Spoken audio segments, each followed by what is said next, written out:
Hello friends, welcome back on our YouTube channel Study with Civil Buddy. You are studying with Kamaljeet ककराना।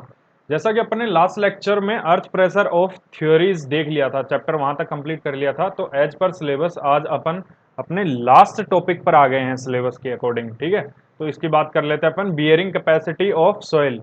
अब सबसे पहले वही कि इस टॉपिक को अपने को पढ़ना क्यों पड़ रहा है, ठीक है, तो उसकी बात करते हैं। तो इंट्रोडक्शन में देखते हैं इसका कि जो फाउंडेशंस होते हैं वो क्या होते हैं, पहले तो वो देख लेते हैं कि फाउंडेशन जो होते हैं वो सब स्ट्रक्चरल एलिमेंट होते हैं, जिसके अंदर क्या है कि डायरेक्ट कांटेक्ट में होते हैं किसके, ग्राउंड के अंदर। जो अपना अर्थ सरफेस होता है उसके अंदर अपन कुछ एक्सकेवेशन करके बिल्डिंग या फिर कोई भी स्ट्रक्चर बनाते हैं, तो उसके अंदर जो ग्राउंड होता है उसके डायरेक्ट कांटेक्ट में होते हैं। और ये क्या करते हैं, पहले लोड को बियर करेंगे, फिर उसके बाद में ट्रांसमिट करेंगे। ट्रांसमिट किसको करेंगे, इसके नीचे जो भी सॉइल होगी या फिर अर्थ मटेरियल होगा उसको ये लोड ट्रांसफर कर देंगे, जो भी सपोर्टिंग मटेरियल होगा। ठीक है, जिससे क्या होगा कि जो अर्थ जो है वो सीयर में या फिर सेटलमेंट के अंदर फेल नहीं हो। अब अपन बात करते हैं कि जो फाउंडेशन है उनको क्लासिफाई कैसे कैसे करते हैं। एक बार ये थोड़ा सा बस क्लासिफिकेशन जान लीजिए, बाकी इसके अंदर डीप में जाने की जरूरत नहीं है, क्योंकि यहां से क्वेश्चंस नहीं पूछे जाते हैं आपके जेईएन लेवल के एग्जाम्स के अंदर। जो फाउंडेशन के टाइप्स होते हैं वो सैलो और डीप फाउंडेशन किसके बेसिस के ऊपर डिपेंड करते हैं, डेप्थ ऑफ इंस्टॉलेशन। मतलब कि जो फाउंडेशन की डेप्थ होगी उसके बेसिस के ऊपर अपन जो फाउंडेशन है उसको दो टाइप से क्लासिफाई कर सकते हैं, सैलो फाउंडेशन और डीप फाउंडेशन। नेक्स्ट बात करते हैं अपन modes of failure of structure, कि जो एक स्ट्रक्चर है वो किस किस मोड के अंदर फेल हो सकती है। तो सबसे पहला मोड देखते हैं, फेल ड्यू टू सीयर। अब सीयर के अंदर क्या होता है कि जो लोड सपोर्टिंग पावर है सोइल की वो कम होती है, किससे, स्ट्रक्चरल लोड जो आ रहा होता है ना फाउंडेशन लेवल के ऊपर। जैसे ये कोई स्ट्रक्चर थी, इसके अंदर ये फाउंडेशन है, इस फाउंडेशन लेवल के ऊपर जो लोड आ रहा है वो इसकी सोइल की जो सपोर्टिंग पावर जो है इससे कम हुआ तो वो सीयर के अंदर फेल हो जाएगी। अब बात करते हैं अपन failure due to excessive settlement. इसके अंदर क्या होता है कि सेटलमेंट जो है सोइल के अंदर वो एक टॉलरेंस लिमिट, मतलब कि इसकी कोई ना, हर सोइल की कोई ना कोई टॉलरेंट लिमिट होती है, उससे अगर ज्यादा हो गया तो वो सेटलमेंट के अंदर फेलियर हो जाएगा।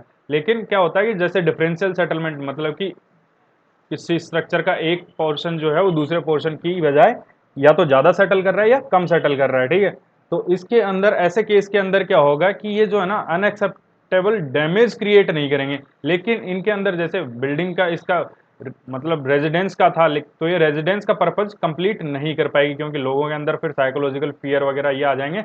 इससे क्या है कि वो इसके अंदर जो है रहने के लिए मना कर देंगे फिर। ठीक है, तो नेक्स्ट अपन बात करते हैं बियरिंग कैपेसिटी जो टॉपिक है उसकी। ये इसका इंट्रोडक्शन हो गया था कि अपने को पढ़ना क्यों है। अब बात करते हैं अपन बियरिंग कैपेसिटी। बियरिंग कैपेसिटी क्या होती है, the load carrying capacity of foundation soil और rock which enables it to bear and transmit loads from a structure is known as bearing capacity. अगर इसको आसान भाषा में समझें तो वो क्या हो सकता है कि जैसे किसी भी फाउंडेशन की लोड कैरिंग कैपेसिटी हो सकती है, जो कि फाउंडेशन के द्वारा पहले बियर करी जाएगी, फिर ये ट्रांसमिट करेगा ये जो भी इसका सपोर्टिंग मटेरियल है। ठीक है, तो इसी कैपेसिटी को बोलते हैं बियरिंग कैपेसिटी। नेक्स्ट अपन चलते हैं फैक्टर्स अफेक्टिंग बियरिंग कैपेसिटी। तो फैक्टर्स अफेक्टिंग जो हैं वो कौन कौन से, सबसे पहले फैक्टर की अगर बात करें अपन तो नेचर ऑफ सॉइल, सॉइल का जो नेचर है और इसकी फिजिकल और इंजीनियरिंग जो प्रॉपर्टीज हैं वो। सेकंड अगर अपन बात करें nature of foundation, other details such as size, shape, depth और रिजिडिटी ऑफ द स्ट्रक्चर, तो ये सारे जो फैक्टर्स हैं वो बियरिंग कैपेसिटी को अफेक्ट करेंगे। इसी में नेक्स्ट देखते हैं location of the ground water table, मतलब जो ग्राउंड वाटर टेबल है वो इससे कितनी डेप्थ के ऊपर है स्ट्रक्चर्स के ग्राउंड लेवल से, वो भी अफेक्ट करता है बियरिंग कैपेसिटी को। अब बात करते हैं कि नेक्स्ट फैक्टर की, the total and differential settlement. Total और जो डिफरेंशियल सेटलमेंट हैं स्ट्रक्चर के वो भी अफेक्ट करते हैं विदाउट फंक्शनल फेलियर के। अब नेक्स्ट जो है फैक्टर उसकी बात करते हैं, initial stress condition of the soil due to pre history. मतलब कि जो पहले जो लोड वगैरह जो स्ट्रेसेस आ रहे थे स्ट्रक्चर के, जहां पर स्ट्रक्चर बनना है, उसकी वजह से भी बियरिंग कैपेसिटी जो है सोइल की वो अफेक्ट होती है। फिर नेक्स्ट फैक्टर की अगर अपन बात करें तो nature and type of loading, that is centric और इसेंट्रिक। मतलब जो लोड है वो जो स्ट्रक्चर है उसके सेंटर पे लग रहा है या फिर सेंटर से कुछ डिस्टेंस के ऊपर लग रहा है, ये भी इंपॉर्टेंट फैक्टर है। अब नेक्स्ट फैक्टर की बात करते हैं mode of shear failure. Shear failure generally 3 type का होता है, general shear failure, local shear failure और पंचिंग शियर फेलियर। अब आ जाते हैं अपन इंपॉर्टेंट डेफिनेशंस, जो डेफिनेशंस हैं बियरिंग कैपेसिटी के लिए उनके अंदर। तो सबसे पहली जो डेफिनेशन है वो है ग्रॉस प्रेशर इंटेंसिटी की। तो इन जो ये टर्म्स हैं इनको ध्यान रखिएगा, क्योंकि इनसे डायरेक्ट क्वेश्चन आ जाता है, कई बार इनसे थियोरेटिकल क्वेश्चन जो है वो डायरेक्ट आ जाता है। जैसा कि हम आपको अब नेक्स्ट जो भी लेक्चर्स होंगे उनके अंदर क्वेश्चंस करवाने वाले हैं, तो उनके अंदर हम आपको इसके क्वेश्चंस भी दिखाएंगे कि कैसे कैसे क्वेश्चंस प्रीवियस ईयर्स में आए हुए हैं, ठीक है, और वो कैसे कैसे इस जो कंटेंट जो आप पढ़ रहे हो उससे रेलेवेंट है। इट इज, तो अपन बात करते हैं ग्रॉस प्रेशर इंटेंसिटी की। तो it is the total pressure, मतलब कि बेस के ऊपर लगने वाला टोटल प्रेशर है। इसके ऊपर जो भी मटेरियल है, या तो जो सुपर स्ट्रक्चर हो सकता है, या फिर इसके अंदर जो अर्थ फिल जो मटेरियल है, सोयल फिल्ड है वो हो सकता है, या फिर फाउंड जो फुटिंग जो है उसकी खुद की जो मटेरियल है उसकी वजह से भी यहाँ पर इसके जो बेस है इसके ऊपर प्रेशर आ सकता है। तो इन सब को मिलाकर के जो बेस के ऊपर जो प्रेशर आएगा उसको बोलेंगे ग्रॉस प्रेशर इंटेंसिटी, QG से इसको डिनोट करते हैं। नेक्स्ट इसमें एक नोट है इंपॉर्टेंट, इसका ध्यान रखिएगा, the gross pressure intensity at the time of failure is nothing but the ultimate bearing capacity of soil. इन मतलब कि जो फेलियर के टाइम पर जो ग्रोस इंटेंसिटी होती है वो क्या होती है, अल्टीमेट बियरिंग कैपेसिटी होती है सोइल की। मतलब उससे ज्यादा तो सोइल की कैपेसिटी हो नहीं सकती, तभी तो फेल हो गया, ठीक है। अब बात करते हैं in general gross pressure intensity may be greater, equal और smaller than the bearing capacity. हो कुछ भी सकता है, जो ग्रोस प्रेशर इंटेंसिटी है वो सोइल की बियरिंग कैपेसिटी से कम, ज्यादा या फिर उसके बराबर कुछ भी हो सकती है। अब बात करते हैं अपन नेक्स्ट जो डेफिनेशन है net pressure intensity. Net pressure intensity मतलब आप देख रहे हैं इसके नाम से भी समझ आ रहा है कि नेट है, मतलब इसके अंदर से कुछ ना कुछ कहीं ना कहीं से डिडक्ट हुआ है किसी टर्म के अंदर से। तो अपन ने जैसा अभी ऊपर देखा कि ग्रोस प्रेशर जो होता है बेस के ऊपर, फुटिंग के बेस पे, उसमें अगर अपन हटा दें क्या, initial effective overburden pressure, initial जो स्टार्टिंग के अंदर जो ओवरबर्डन प्रेशर होता है उसको हटा दें। ओवरबर्डन प्रेशर ये जो यहाँ पर है Qn equal to QG minus gamma into DF। तो Qn तो नेट प्रेशर इंटेंसिटी हो गया, ये ग्रोस प्रेशर इंटेंसिटी हो गई QG जो, और गामा अगर बात करें तो अपन यूनिट वेट हो गया सॉइल का, यूनिट वेट ऑफ सॉइल। और अब DF अगर बात करें तो हो गया ये डेप्थ ऑफ फाउंडेशन, ठीक है। नेक्स्ट अपन चलते हैं नेक्स्ट डेफिनेशन के ऊपर, ultimate bearing capacity QU। QU जो है वो अल्टीमेट बियरिंग कैपेसिटी का नोटेशन है, ठीक है। अल्टीमेट बियरिंग कैपेसिटी होती क्या है, मिनिमम ग्रोस प्रेशर है, ये ध्यान रखना यहाँ पर, ये मिनिमम ग्रोस प्रेशर है at the base of foundation, जिसके अंदर मतलब अगर इससे ज्यादा हुआ तो जो है स्ट्रक्चर जो वो शियर के अंदर फेल हो जाएगी, ठीक है। या फिर इसको अदर टर्म्स में ये भी बोल सकते हैं the maximum gross pressure which a foundation can stand without the occurrence of shear failure. मतलब कि इतना मैक्सिमम ग्रोस प्रेशर ये झेल सकती है जो भी कोई भी स्ट्रक्चर है वो, विदाउट शियर फेलियर उसके अंदर दिखे, ठीक है। नेक्स्ट अपन बात करते हैं नेट अल्टीमेट बियरिंग कैपेसिटी की। तो नेट अल्टीमेट बियरिंग कैपेसिटी क्या होती है, मैक्सिमम नेट प्रेशर होता है बेस ऑफ फाउंडेशन पर विदाउट शियर फेलियर। वहां पर अपन ने देखा था कि जो अल्टीमेट बियरिंग कैपेसिटी है वो है मिनिमम, जबकि ये क्या है net ultimate maximum net pressure. और इसको ये भी बोल सकते हैं कि minimum net pressure at which soil just fails in shear, shear के अंदर जस्ट फेल ही होने वाली होती है, ठीक है, सोइल जो है। अब QNU इसका फॉर्मूला देख ले, QU माइनस गामा DF, इसके अंदर से भी गामा DF जो है अल्टीमेट वाली टर्म में से माइनस कर देते हैं। नेक्स्ट अपन बात करते हैं नेट सेफ बियरिंग कैपेसिटी की। नेट सेफ बियरिंग कैपेसिटी में क्या है, ये एक नेट प्रेशर है जो कि सेफली अप्लाई कर सकते हैं अपन बेस ऑफ फुटिंग के ऊपर without the risk of shear failure. मतलब शियर फेलियर यहाँ पर नहीं होगा, क्योंकि अपन यहाँ पर फैक्टर ऑफ सेफ्टी लेकर के चल रहे हैं। ये जो फैक्टर ऑफ सेफ्टी है सोइल के अंदर किसी भी स्ट्रक्चर के लिए ये होता है, ये ध्यान रखना आप 2.5 to 3 लेते हैं अपन। ये डायरेक्ट क्वेश्चन आ जाता है कई बार एग्जाम के अंदर। अब अपन बात कर लेते हैं safe bearing capacity. Next definition जो है QS, ये क्या है, ग्रोस प्रेशर है at the base of footing which can be applied safely without risk of shear failure. ये ग्रोस प्रेशर है, जबकि ये नेट सेफ में क्या था, नेट प्रेशर था। बस इतना सा डिफरेंस है, ठीक है। नेक्स्ट अपन बात कर लेते हैं methods to determine the bearing capacity in the field. जैसा कि आपके सिलेबस में मेंशन्ड है जो जो जो टेस्ट या फिर जो जो मेथड्स हैं वो हमने यहाँ पर कवर किए हैं, ठीक है। तो सबसे पहला मेथड जो है वो पेनिट्रेशन मेथड। पेनिट्रेशन मेथड के अंदर कुछ इंपॉर्टेंट पॉइंट्स हैं वो देख लेते हैं कि स्प्लिट स्पून सैंपलर यूज करते हैं इसके अंदर, जिसकी लेंथ जो है वो इंपॉर्टेंट है कि 60 सेंटीमीटर होती है। तो एक तो ये ध्यान रखना है कि स्प्लिट स्पून सैंपलर यूज करते हैं, और नेक्स्ट इसकी लेंथ कितनी होती है, तो वो 60 सेंटीमीटर होती है। अब इसके अंदर सेकंड पॉइंट देखते हैं। इस टेस्ट के अंदर क्या करते हैं, हैमर लेते हैं एक 65 केजी वेट का और उसको ड्रॉप करते हैं सैंपलर के ऊपर 75 सेंटीमीटर से। हाइट जो होती है ड्रॉप करने की वो होती है 75 सेंटीमीटर। फिर इसके बाद में क्या करते हैं, अपन नंबर ऑफ ब्लोज कैलकुलेट करते हैं। मतलब कि अपन अगर सैंपलर के ऊपर हैमर गिरा रहे हैं तो ये सैंपलर अंदर पेनिट्रेट होता जाएगा, और ये अंदर अपन नंबर ऑफ ब्लोज कहां तक काउंट करेंगे, जैसे इसका पेनिट्रेशन जो है वो अगर 30 सेंटीमीटर हो गया तो वहां तक का अपन नंबर ऑफ ब्लोज काउंट करेंगे, ठीक है। फिर इसकी रीडिंग लेकर के अपन इसकी बियरिंग कैपेसिटी निकाल सकते हैं। नेक्स्ट, अब इसकी एक टेबल है उसको देख लीजिए। फॉर कोहेजन लेस सॉइल या फिर नॉन कोहेजिव सॉइल जो है उनके लिए number of blows for 30 centimetre penetration, मतलब कि अलग अलग टाइप से इनको क्लासिफाई किया गया है। जैसे कि वेरी लूज सैंड, जो लूज सॉइल जो है उसके लिए जो नंबर ऑफ ब्लोज हैं 30 सेंटीमीटर पेनिट्रेशन के लिए वो लेस देन 4 हैं, और 4 to 10 अगर जो नंबर ऑफ ब्लोज होंगे तो उसको लूज सैंड बोलेंगे, और 10 to 30 अगर होंगे तो उसको मीडियम सैंड, और 30 to 50 तो डेंस सैंड, और ग्रेटर देन 50 हुआ तो उसको वेरी डेंस। अब इनका एंगल ऑफ इंटरनल फ्रिक्शन है और रिलेटिव डेंसिटी है। रिलेटिव डेंसिटी वाला ये जो कॉलम है ये जरूर इंपॉर्टेंट है, इसको ध्यान रख लेना। एंगल ऑफ इंटरनल फ्रिक्शन इतना नहीं आता एग्जाम्स के अंदर। तो वेरी लूज सॉइल के लिए 0, 15% लूज सॉइल के लिए, 35% मीडियम सॉइल के लिए, 65% डेंस सैंड के लिए, और 100% होगा वेरी डेंस सॉइल के लिए। अब देखते हैं नेक्स्ट, अपन बात करते हैं कोहेजिव सॉइल के लिए। कोहेजिव सॉइल के लिए number of blows less than 2 होंगे, ठीक है। और तो इसको बोलेंगे वेरी सॉफ्ट, जो है इसकी कंसिस्टेंसी होगी वो वेरी सॉफ्ट टर्म्ड होगी, ठीक है। अब अगर नंबर ऑफ ब्लोज 2 to 4 हैं तो उसको बोलेंगे अपन सॉफ्ट, 4 to 8 हैं तो उसको बोलेंगे medium, 8 to 16 stiff, 16 to 32 very stiff.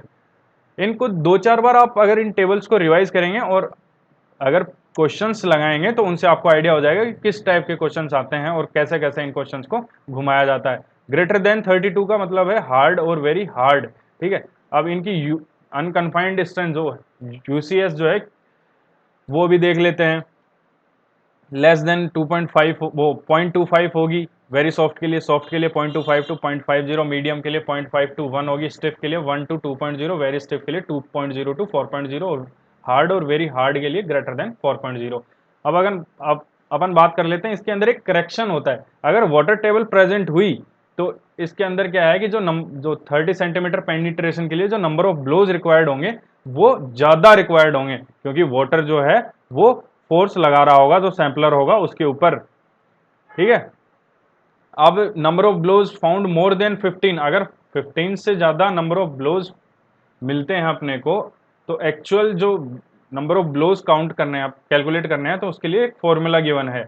अगर लेस देन 15 आते हैं तो उसको अपन जो जितने आ रहे हैं उन्हीं को काउंट करेंगे, लेकिन अगर 15 से ज्यादा हैं तो एनसी का एक फॉर्मूला होता है, एनसी इक्वल टू 15।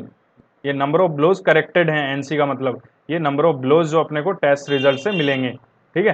तो 15 plus half of n minus 15, तो ये इंपॉर्टेंट फॉर्मूला है। कई बार इससे डायरेक्ट क्वेश्चन पूछ लिया जाता है या फिर ये डायरेक्ट फॉर्मूला ही पूछ लिया जाता है, तो ये ध्यान रखना आप, ठीक है। नेक्स्ट जो टेस्ट है आपके सिलेबस में मेंशन्ड, उसकी बात करते हैं अपन, plate load test. Plate load में क्या है कि बियरिंग कैपेसिटी, जो पहला पॉइंट है उसकी बात कर लेते हैं। Bearing capacity and settlement of जो सॉइल है वो कैलकुलेट कर सकते हैं अपन इस टेस्ट की हेल्प से। इसके अंदर जो प्लेट यूज करते हैं वो शेप जो है उसकी स्क्वायर शेप होगी, और जो इसकी साइज जो है वो 30 सेंटीमीटर से लेकर के 75 सेंटीमीटर तक हो सकती है। मतलब 30x30, 45x45, 60x60 और 75x75 सेंटीमीटर स्क्वायर की ये प्लेट्स हो सकती हैं। अब मिनिमम थिकनेस जो है नॉर्मल कंडीशन के अंदर प्लेट की वो अपने को मिनिमम 10 सेंटीमीटर तो लेनी ही लेनी है, और अगर जो सोयल है वो सफिशियंटली रिजिड हुई तो उसके लिए जो प्लेट रिक्वायर्ड होगी वो मिनिमम 25 सेंटीमीटर थिकनेस की रिक्वायर्ड होगी। और जो साइज ऑफ होल होता है मतलब इसके अंदर एक एक्सकेवेशन पिट बनाते हैं अपन, तो उस एक्सकेवेशन पिट की जो साइज होगी वो होगी 5 times of the plate size. Plate size मतलब ये जो, अगर आप इसको 3D में देखेंगे, ठीक है, तो ये जो है ये साइज, ये प्लेट की साइज की 5 टाइम्स होगी, ठीक है। अब अगर इसकी बात करें कि size of hole for test 5 BP into 5 BP, BP क्या है यहाँ पर, प्लेट की विड्थ है। अब इसमें इस टेस्ट में क्या करते हैं, इनिशियल लोड लगाते हैं इसके ऊपर, कितना, 700 किलोग्राम पर मीटर स्क्वायर, इतना तो लोड लगाना ही लगाना है, ठीक है। इसके बाद में क्या करते हैं, इस लोड को, इनिशियल जो लोड है इसको कुछ टाइम के बाद हटा लेते हैं और इसके अंदर जो लोड है वो इंक्रीज करना स्टार्ट करते हैं अपन, कहां से, 1/5 ऑफ सेफ लोड, ग्रेजुअली और इंक्रीज करेंगे। मतलब ऐसा नहीं है कि सडन इंक्रीमेंट कर दिया इसके अंदर, ग्रेजुअली धीरे धीरे इंक्रीमेंट करेंगे इसके अंदर लोड के अंदर, ठीक है। तो लोड कंटिन्यूअसली इंक्रीज करते जाएंगे अपन, कहां तक, जब तक कि अपने को या तो सोइल का फेलियर नहीं मिल जाए या फिर 25 mm सेटलमेंट नहीं मिल जाए। जो भी पहले हो गया इन दोनों के अंदर से, अगर सोइल पहले फेल हो गई तो अपन वहीं का जो रीडिंग्स हैं लोड की वो काउंट कर लेंगे, या फिर 25 mm सेटलमेंट अगर अपने को पहले मिल गया तो वहां की रीडिंग्स अपन काउंट कर लेंगे। नेक्स्ट अपन बात करते हैं settlement of soil in plate load test कैसे कैलकुलेट करते हैं। तो कोहेजिव सोइल के लिए इसका फॉर्मूला होता है SF/SP, BF/BP। SF यहाँ पर क्या है, सेटलमेंट ऑफ फाउंडेशन, BF क्या है, width of foundation, SP equal to, ये क्या है यहाँ पर, सेटलमेंट ऑफ प्लेट, और यहाँ पर BP क्या है, इसकी विड्थ ऑफ प्लेट, ठीक है। नेक्स्ट अपन बात करते हैं for non cohesive soil. Non cohesive soil के लिए SF/SP जो है वो होगा BF/BP into BP plus 300/BF plus 300, इसका स्क्वायर, और ये जो आएगा ये mm के अंदर होंगे, ठीक है। और SF इक्वल टू, या फिर इसको ऐसा कन्वर्ट करके भी लिख सकते हैं, इसको SP को इधर मल्टीप्लाई कर दोगे तो ये कन्वर्टेड इसका फॉर्मूला हो जाएगा, ठीक है। तो इसका एक बार ध्यान रख लेना, कई बार डायरेक्ट फॉर्मूला जरूर पूछ लेता है, ठीक है। हो सकता है आपको ये, जैसे इसके अंदर की एक टर्म कांस्टेंट दे दी, फिर इसके बाद में इन दोनों में कुछ डिफरेंस क्रिएट करके क्वेश्चन पूछ लिया, ठीक है, तो इसका जरूर ध्यान रखना आप। नेक्स्ट अपन बात करते हैं कॉन्टैक्ट प्रेशर जो होता है फुटिंग के बिलो में, रिजिड और फ्लेक्सिबल फुटिंग के लिए, तो उनका डिस्ट्रीब्यूशन जो है वो कैसे कैसे होता है। फ्लेक्सिबल फुटिंग हुई अगर कोहेजिव सोइल की, flexible footing on cohesive soil, तो यूनिफॉर्म प्रेशर जो है वो मिलेगा अपने को बिलो द फुटिंग, ठीक है। तो ये यूनिफॉर्म प्रेशर मिल गया अपने को यहाँ पे, तो ये ध्यान रखना। और अगर बात करें अपन rigid footing on clay soil, तो प्रेशर जो है एजेस के ऊपर ज्यादा होगा और यहां से रिड्यूस होता जाएगा सेंटर तक, सेंटर पे मिनिमम होगा, फिर वापस से जो नेक्स्ट एज है उसके ऊपर मैक्सिमम होगा। अब अगर बात करें अपन flexible footing on granular soil, granular soil के ऊपर अगर बात करेंगे तो इसके अंदर जो यूनिफॉर्म प्रेशर होगा फुटिंग के नीचे, ठीक है। सेम इसकी जो फर्स्ट केस अपना flexible footing on cohesive soil. और रिजिड फुटिंग की अगर बात करें ग्रेनुलर सोइल के ऊपर, तो इसके अंदर सेंटर के अंदर जो है प्रेशर वो सबसे ज्यादा होगा, मैक्सिमम होगा, लेकिन एजेस के ऊपर मिनिमम होगा, ठीक है। नेक्स्ट ये यहां पर अपना अर्थ जो इसका बियरिंग कैपेसिटी ऑफ सॉइल है वो चैप्टर खत्म हो जाता है। एक चैप्टर आपका और बचा हुआ है, वैसे तो वो चैप्टर आपको एनवायरमेंट जो सब्जेक्ट है इंजीनियरिंग के अंदर उसमें कवर करवाते हैं, लेकिन यहाँ पर एनवायरमेंट कोई स्पेसिफिक सब्जेक्ट नहीं दिया गया है, इसलिए सॉइल मैकेनिक्स के अंदर इसको डाल दिया गया है। वेल हाइड्रोलिक्स करके एक चैप्टर आता है, लेकिन वो पूरा ना पढ़ के आपके यहाँ पर एक्विफर मेंशन्ड है। एक्विफर क्या होते हैं ये देख लेते हैं अपन यहाँ पर। एक्विफर एक जियोलॉजिकल फॉर्मेशन या फिर इसको सैचुरेटेड फॉर्मेशन बोल सकते हैं, अर्थ मटेरियल की, अर्थ मटेरियल की है इसीलिए इसको जियोलॉजिकल फॉर्मेशन भी बोल सकते हैं। From which water is yield in sufficient quantity due to the high permeability, मतलब इसके अंदर क्या हो सकता है कि अपने पास में एक सैचुरेटेड फॉर्मेशन है जिसके अंदर से हाई परमेबिलिटी होने की वजह से अपने के पास में जो वाटर मिल गया उसकी क्वांटिटी अपने को सफिशिएंट मिल गई, ठीक है। ये होता है सिंपल सी भाषा में एक्विफर। एक्विफर में क्या होता है, अनकंसोलिडेटेड डिपॉजिट होते हैं सैंड और ग्रेवल की, ठीक है। अनकंसोलिडेटेड डिपॉजिट किस किस के होते हैं, सैंड और ग्रेवल, क्योंकि इनकी जो परमिएबिलिटी है वो अच्छी होगी, ठीक है। Ground water is generally extracted from aquifer. अब ग्राउंड वाटर जो अपन डेली यूज में लेते हैं किसी भी पर्पज के लिए लें, चाहे वो अपन एक्सट्रैक्ट कहाँ से करते हैं, एक्वीफर से, तो इसके लिए अपने तो इसकी इंपॉर्टेंस ऑब्वियसली अपने लिए बढ़ गई है। तो अब अपन बात करते हैं टाइप्स ऑफ एक्वीफर की। टाइप्स ऑफ एक्वीफर वैसे तो 3 टाइप के होते हैं, लेकिन आपके सिलेबस के अंदर जो है वो 2 टाइप के ही मेंशन्ड हैं, तो अपन 2 टाइप की ही बात करेंगे, अपन फालतू की चीजें यहाँ पर नहीं पढ़ेंगे। फर्स्ट अपन बात करते हैं अनकन्फाइंड एक्वीफर्स। अनकन्फाइंड एक्वीफर्स में क्या होता है कि वाटर टेबल जो है अपर सरफेस ऑफ जोन बनाती है। अपर सरफेस ऑफ जोन जो है ये वाला जो इस डायग्राम के अंदर आप देख रहे हैं इसके, तो ये अपर सरफेस ऑफ जोन या फिर जिसको जोन ऑफ एरेशन भी बोलते थे। तो ये जोन ऑफ एरेशन जो है वो क्या है कि डायरेक्ट कॉन्टेक्ट में होता है एटमोस्फियर के। तो इससे क्या होगा, इसके अपर लिमिट जो है वो अनकन्फाइंड एक्वीफर के अंदर वो एटमोस्फियरिक प्रेशर के इक्वल होगी। मतलब इसके अंदर जो टॉप के ऊपर जो प्रेशर लग रहा है हाइड्रोलिक प्रेशर, वो एटमॉस्फेरिक प्रेशर के इक्वल होगा, क्योंकि ये एटमॉस्फेयर के डायरेक्ट कांटेक्ट में है। ठीक है, नेक्स्ट अपन बात करते हैं कन्फाइंड एक्वीफर की, जो सेकंड टाइप है एक्वीफर का, confined aquifer. It is confined between 2 impervious layers. 2 impervious layer होंगी, उनके बीच के अंदर जो है कोई परवियस लेयर होगी जिसके अंदर से वाटर फ्लो कर सकता है या फिर सीप कर सकता है, तो उसको बोलते हैं अपन जो confined aquifer. Overlying layer is act as a confining the underlying aquifer.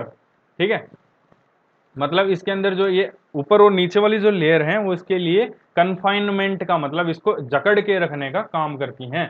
ठीक है, the water is not in direct contact with the, मतलब इसके अंदर आपको सीधा सा पता है कि वाटर जो है वो परवियस लेयर के अंदर है, तो डायरेक्ट एटमोस्फेरिक के कांटेक्ट में नहीं है, तो जो प्रेशर होगा, हाइड्रोलिक प्रेशर होगा, वो एटमोस्फेरिक प्रेशर से ज्यादा होगा। ठीक है, तो इसके अंदर जो प्रेशराइज फ्लो भी होता है, देखिए यहाँ पर डायग्राम में आप देख सकते हैं water flowing out under pressure, क्योंकि वो इसके अंदर एटमोस्फेरिक प्रेशर से वाटर ज्यादा है, जो इसका हाइड्रोलिक प्रेशर है वो। ठीक है, ग्राउंड सरफेस दिख रही है आपको, रिचार्ज के एरिया इन कैचमेंट, जहां से रिचार्ज होगा इसके अंदर से वापस से वाटर की जो क्वांटिटी है वो इंक्रीज हो जाएगी। अब ये इम्परवियस लेयर है, ये इम्परवियस लेयर है, ये परवियस स्ट्रेटा है। ठीक है, अब ये यहाँ आपके सिलेबस कंप्लीट होता है सोयल मैकेनिक्स का। ठीक है, हमारी तरफ से पूरी कोशिश की गई है कि आपको एक टॉपिक जो है वो कंप्लीट करवाया जाए। अब मैं आपको एक बार सिलेबस का विजिट करवा देता हूं, ताकि उससे आपको लगेगा कि कुछ रह तो नहीं गया ना। ठीक है, तो अपन बात कर लेते हैं इसके अंदर ओरिजिन ऑफ सॉइल। ये मैंने आपको फर्स्ट लेक्चर के अंदर करवाया था, फेज डायग्राम करवाया है, डेफिनेशंस, वॉइड रेशियो की, पोरोसिटी की, degree of saturation, water content, specific gravity of soil grains, unit weights की, डेंसिटी इंडेक्स की, inter relationships of different parameters, जो आपको सोल ऑफ सॉइल करके एक चार्ट प्रोवाइड करवाया था, वो इंटर रिलेशनशिप्स थे। ठीक है, ग्रेन साइज डिस्ट्रीब्यूशन आपको करवाए, कर्व्स करवाए हैं, उनके यूजेस भी बताए हैं, इंडेक्स प्रॉपर्टीज भी करवाई हैं अलग से आपको, अटरबर्ग लिमिट भी करवाई हैं, जिनके अंदर आईएस सॉइल क्लासिफिकेशन भी करवाया है, प्लास्टिसिटी चार्ट भी आपको करवाया, परमिएबिलिटी भी आपकी कंप्लीट हो चुकी है। परमिएबिलिटी जो चैप्टर था उसके अंदर coefficient of permeability, determination methods जो हैं वो, और ये अभी अभी जस्ट कवर हुआ ही अपना, देखिए यहाँ पर सिलेबस में मेंशन्ड है, अनकन्फाइंड एंड कन्फाइंड एक्वीफर्स। ठीक है, इफेक्टिव स्ट्रेस जो है वो अलग से आपको एक टॉपिक जो चैप्टर है वो कवर करवाया गया है। क्विक सेंड मैंने आपको बहुत इंपॉर्टेंट बताया था, यहाँ से क्वेश्चन आता ही आता है। ठीक है, कंसोलिडेशन ऑफ सॉइल कवर करवा दिया, प्रिंसिपल ऑफ कंसोलिडेशन वो भी कवर करवा दिया, डिग्री ऑफ कंसोलिडेशन ये भी कवर करवा दिया, प्री कंसोलिडेशन प्रेशर ये भी कवर करवाया, normally consolidated soil, e log p curve, computation of ultimate settlement ये भी करवा दिया, शियर स्ट्रेंथ भी करवा दिया, डायरेक्ट शियर स्ट्रेंथ टेस्ट, जो टेस्ट जो है वो सारे करवा दिए, जैसे direct shear test, vane shear test और ट्राइएक्सियल टेस्ट। वैसे टेस्ट तो काफी सारे थे, लेकिन आपके सिलेबस में यहाँ देख रहे हो आप यही मेंशन्ड थे, इसलिए आपको ये सब टेस्ट ही करवाए गए हैं, क्योंकि एक्स्ट्रा ज्यादा ज्ञान लेकर के आपको रिसर्च तो करना नहीं है सॉइल मैकेनिक्स के ऊपर। ठीक है,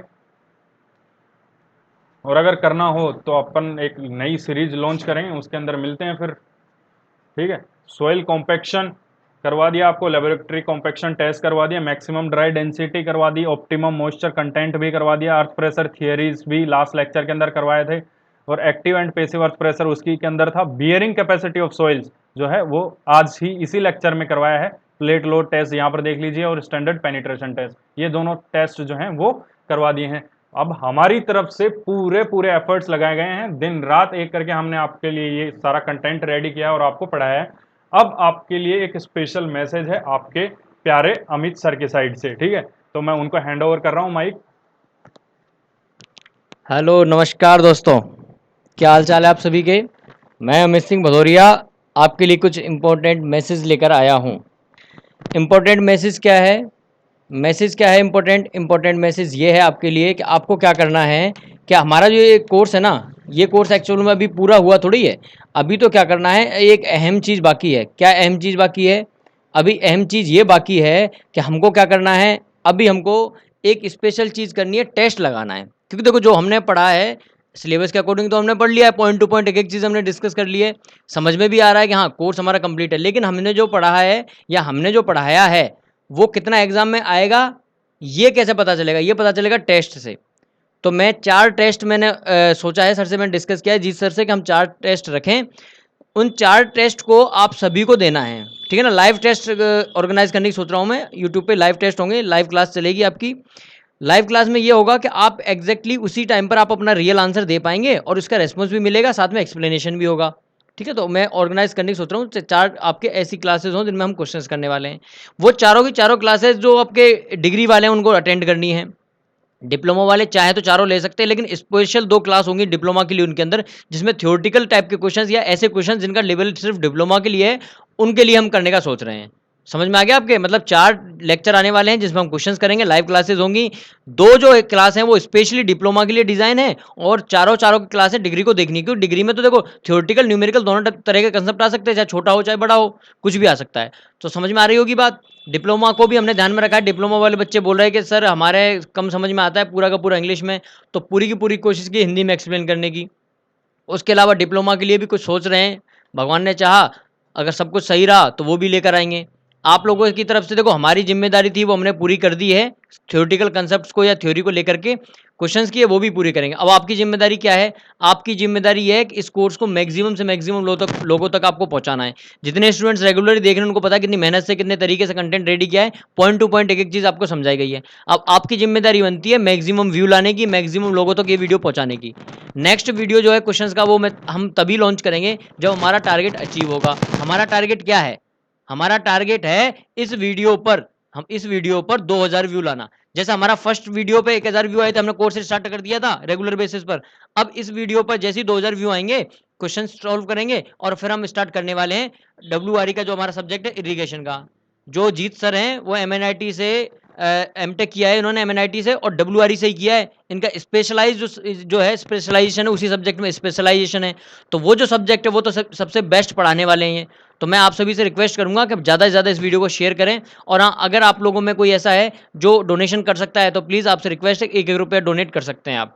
इसकी PDF है वो भी बहुत जल्दी आपको प्रोवाइड करवाई जाएगी mybooklo.com के थ्रू, ठीक है। तो बहुत बहुत धन्यवाद। आपसे मेरी यही रिक्वेस्ट है कि आप ज़्यादा से ज़्यादा शेयर करें। और एक लास्ट में जाते जाते मैं जीत सर का बहुत बहुत धन्यवाद करता हूं कि वो हमारे साथ जुड़े हुए हैं और फ्री ऑफ कॉस्ट हमें सेवाएं दे रहे हैं। देखिए, अगर कोई इंसान इतना बड़ी प्रोफाइल के साथ में है और इतना अपनी लाइफ में आगे बढ़ रहा है, और हमारे लिए अगर कोई 2-3 घंटे हमारे लिए दे रहा है और उस 2-3 घंटे के बदले में हमसे एक भी पैसा नहीं ले रहा है, ठीक है ना, फ्री ऑफ कॉस्ट हमारे लिए वर्क कर रहा है, तो यार ये हमारे लिए बहुत अच्छा है कि हमारे लिए वो इतना समय निकाल रहे हैं। तो प्लीज़ आप सभी लोगों से रिक्वेस्ट है कि आप सभी लोग जो हैं इनको अप्रिशिएट कीजिए, इनके वर्क को, और साथ साथ में हमारे साथ जुड़े रहिए। तो बहुत बहुत धन्यवाद। जय हिंद, जय भारत, जय जवान, जय किसान।